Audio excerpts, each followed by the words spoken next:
My name is John Casson. I live in Howard County. And I have the handicap of being a professional wildlife biologist. I've practiced for over 30 years. And I'm not going to go into details of how valuable the Headwaters Forest is for wildlife. I think it's been in the papers. Most people have read things about it. One of the ways biologists measure the value of habitat to wildlife is through road densities.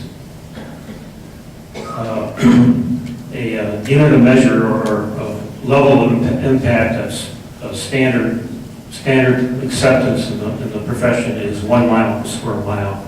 Up to 1 mile per square mile, you really can't determine, no one's ever been able to measure an impact on any wildlife population. But above 1 mile per square mile, impacts start increasing exponentially.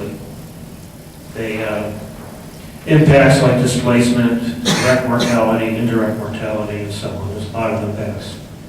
So while you guys were jabbering here a little while ago, I used your numbers here, did some calculations, and what I found out was that this state forest has about 30 square miles of public land, that's county and state land. And you're proposing about 98 miles of trails, roads and trails open in those forests. That comes out, if my math is right, about 3.3 miles per square mile.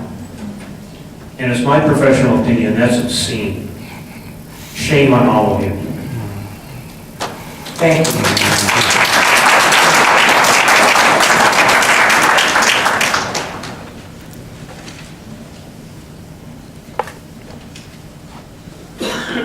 My name is Linda Babcock. I'm from LaPorte in Howard County.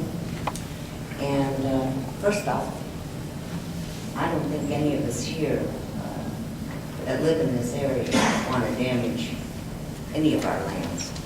And they are important to us and our kids. And it's crazy because we both sit on both sides and argue back and forth. But most of our forests have already been plenty of trails made, and I do believe that the Headwaters is one of the treasures that should not be, and it should be closed. Thank you.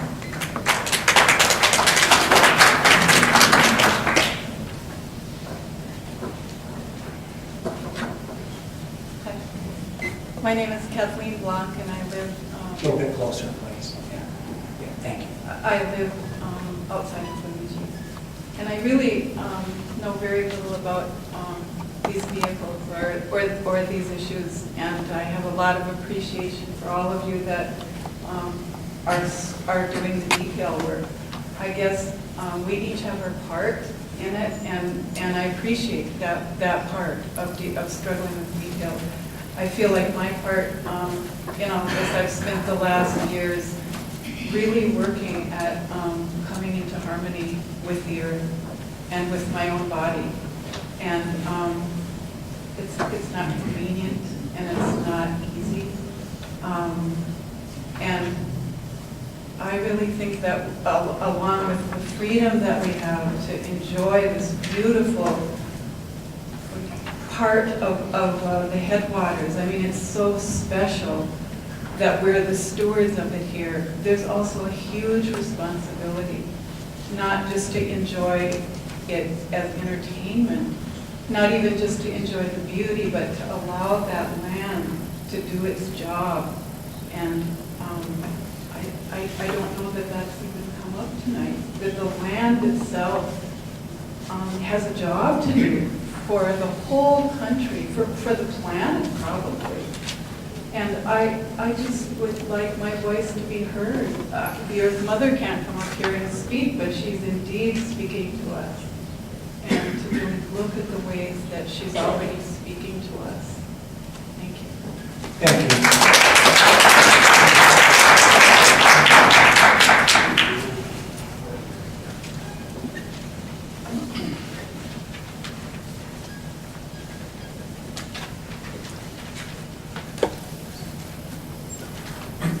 My name is Jerry Martins. I'm a resident of Beltrami County. And I'm affiliated with what is called the Mississippi Headwaters Protection Alliance. It's an alliance that was formed about a year ago when the planning process got underway for the Headwaters State Forest here.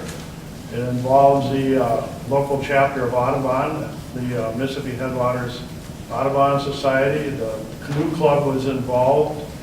The Jack Pine Coalition was involved, and Barry Babcock was up and gave a presentation a little bit earlier.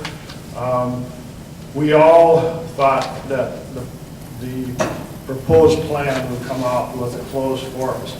The DNR established a primitive canoe route along this stretch of the Mississippi years ago, and there are OHV and ATV trails along that route that are being used, and we're looking at trying to provide a recreation site for these people also. One thing that is noted in the plan makes reference to team input, and it makes reference to the recommendations of what some of the team members came up with. And I think it's imperative that everybody in this room know that 3 team members recommended that this forest be close to OHVs, and 2 team members recommended that it be limited. Yet when you read the plan says the consensus was that it would be a limited forest, when in actuality, the limited classification for this forest was made by someone else. Thank you. Next.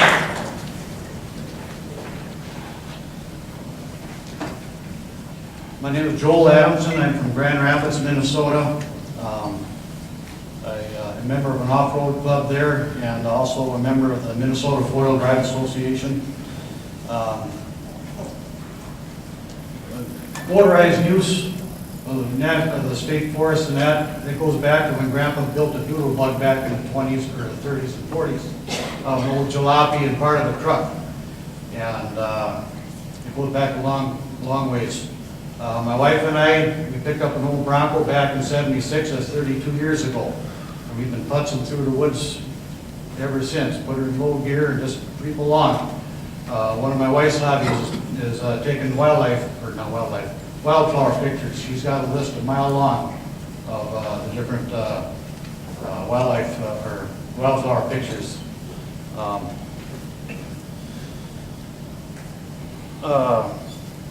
You know, people talk about, you know, for all the miles we put on out in the woods, especially in the summertime, we've never run across hikers back in the woods.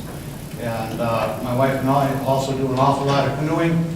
And I tell you what, we stop at a place and I'll go find a landing or even walk part of the trail down to find this remote lake way out in the woods. I tell you what, I've been eaten alive by the deer flies and mosquitoes and that. I don't see where people are hiking in the middle of the woods in the middle of the summertime.